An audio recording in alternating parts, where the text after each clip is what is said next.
বছর বয়স। আপনার আমার নবী ডাক দিয়ে বললেন, ওগো তালহা, তুমি আমাকে কেমন ভালোবাসো?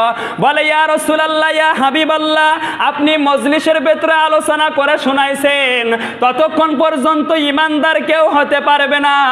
বান্দা যদিও জুব্বা পরে, যদিও পাগড়ি পরে, যদি বিশ্ব নবীকে না ভালোবাসে, বলে আমি কেমন আপনাকে ভালোবাসি?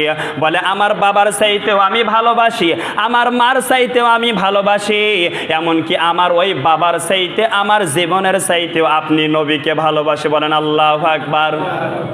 এইবারে বিশ্বনবী ডাক দিয়ে বললেন, ও তালহা, তোমার কোমরে কি দেখা যায়? বলে, আমার কোমরে খঞ্জর অথবা একটা তরবারি দেখা যায়। বলে, তরবারিটা তুমি বের করো, তরবারিটা তুমি বশমুক্ত করো। এইবারে ছোট্ট সাহাবী যখন তরবারিটা হাতে নিল, নবী বছর বয়স। আপনার আমার নবী ডাক দিয়ে বললেন, ওগো তালহা, তুমি আমাকে কেমন ভালোবাসো?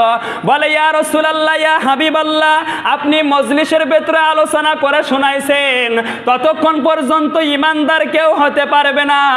বান্দা যদিও জুব্বা পরে, যদিও পাগড়ি পরে, যদি বিশ্ব নবীকে না ভালোবাসে, বলে আমি কেমন আপনাকে ভালোবাসি?